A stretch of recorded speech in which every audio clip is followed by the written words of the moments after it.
You are chewing and chewing. Your jaw aches, your teeth are grinding raw roots and tough antelope muscle. It's been 4 hours. You stare at the savannah, realizing you have another 2 hours of chewing left. If you lived just over 1,000,000 years ago, this wasn't a bad diet. It was your entire 9-to-5 job. Today, you pop a meal in the microwave for 2 minutes and actively complain if the center is cold. How did we go from full-time chewers to part-time snackers? And how did that one change build the human brain? Before we uncover the evolutionary hack of the century, hit subscribe to Primal Canvas for more mind-bending history. Let's start with what we know. Our closest relatives, chimpanzees, spend up to 6 hours every day just chewing. Why?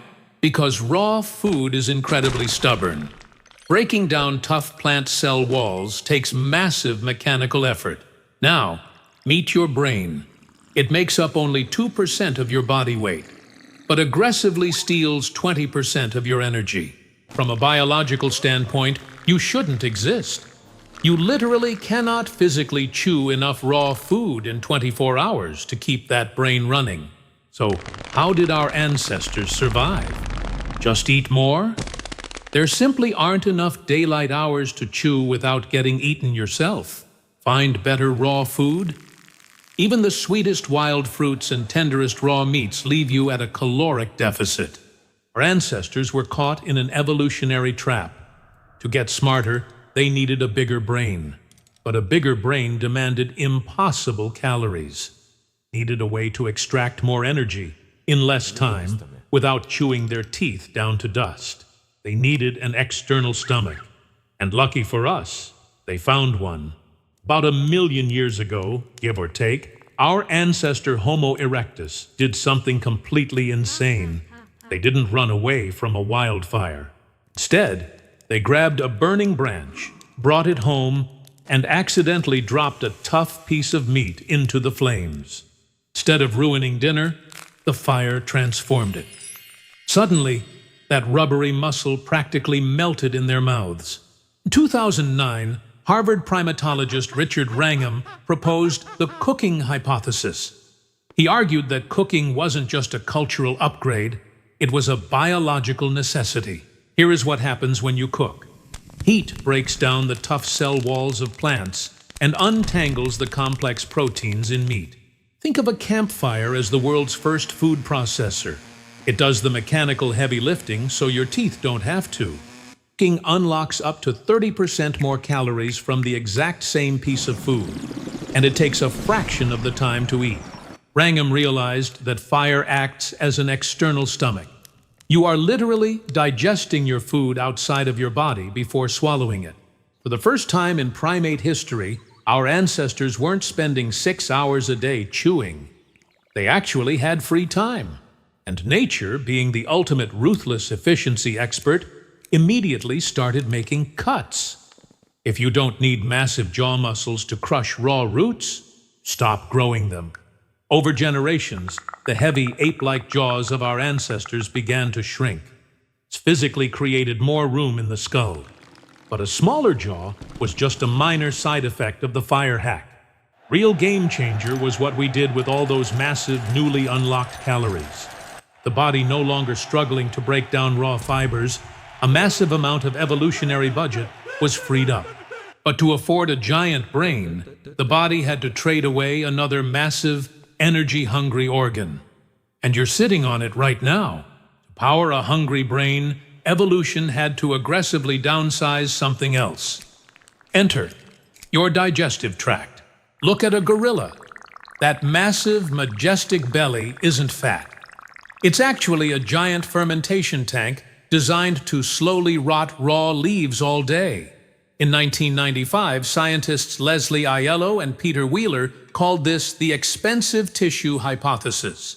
Basically, evolution is a very strict accountant. You have a fixed daily calorie budget. You simply cannot afford to run 2 massive luxury organs at once. You want a giant supercomputer in your skull, you have to fire the massive fermentation tank in your belly. For fire, this trade-off was physically impossible. shrink the gut, and you would literally starve to death on raw roots. But once fire became our external stomach, doing all the hard digestive labor outside the body, our internal stomach could finally retire. Over thousands of generations, our digestive tract dramatically shrank, freeing up a massive amount of metabolic currency. And all that newly available energy was immediately funneled straight upstairs, fueling the rapid expansion of the human brain. Literally reshaped our skeleton. Our ancestors lost the wide, flared rib cage needed to hold giant ape intestines and developed a narrower, modern waist. We traded a heavy belly for a heavy head. Because of this, we became the only species on Earth biologically dependent on cooked food. If you tried to live like a wild chimp today, eating only raw wild plants, your shrunken gut would literally fail. Fire hacked our biology, giving us the neural hardware to eventually build rockets and conquer the planet. But the real magic of cooking wasn't just what it did inside our bodies. It's what happened outside when the sun went down. For millions of years, sunset meant one thing for primates: climb a tree, shut your eyes tight, and hope a leopard doesn't find you. There was no hanging out, no midnight snacks, and definitely no deep conversations. Darkness was a strict, terrifying biological curfew. But when our ancestors tamed fire, they essentially hacked the planet's day-night cycle. Suddenly, they had 4 extra hours of safe, warm light. And remember, because their dinner was now cooked, they weren't spending those extra hours desperately chewing on tough raw leaves. They were just sitting in a brightly lit circle, looking at each other. So, what do you do to kill time?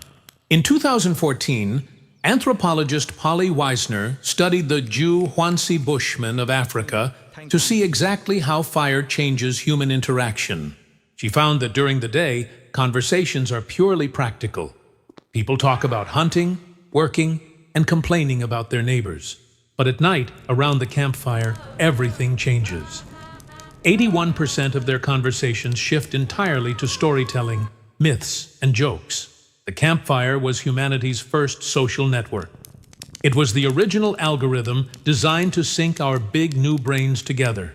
Sitting in that circle, sharing a cooked meal, humans learned to share something even more powerful: their shared imagination. This is where we passed down survival knowledge, built cultural rules, and formed alliances that went way beyond immediate family. Without the campfire extending our day and giving us a safe space to talk, complex human culture simply wouldn't exist. The calories from cooked meat gave us the biological hardware, but the campfire gave us the social software to conquer the globe. We evolved to bond over hot meals. It's why eating alone in your car still feels a little bit sad on an evolutionary level. But the ultimate legacy of the cooking hack isn't just about big brains or social networks. It completely rewrote our fundamental identity. We are fundamentally the cooked ape. We completely traded our biological independence for a communal, external stomach made of fire. If you were dropped into the prehistoric savanna today without fire, your massive brain would become your biggest liability. You would literally starve to death with a full stomach, unable to extract enough calories from raw leaves and tough roots. We signed a permanent biological contract with a chemical reaction, and there is no going back to the raw diet. That is the ultimate paradigm shift.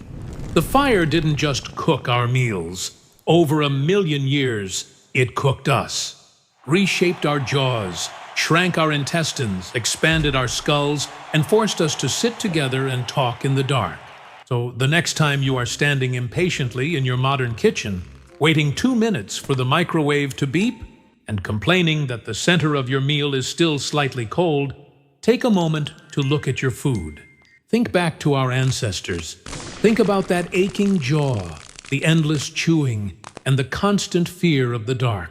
You don't have to spend 1/3 of your waking life grinding down raw muscle just to survive another day. You get maximum calories with minimum effort, leaving your giant brain plenty of time to think, invent, and complain.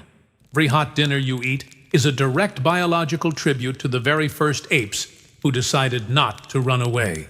They tamed the flame, built the first social network, and accidentally created the modern human.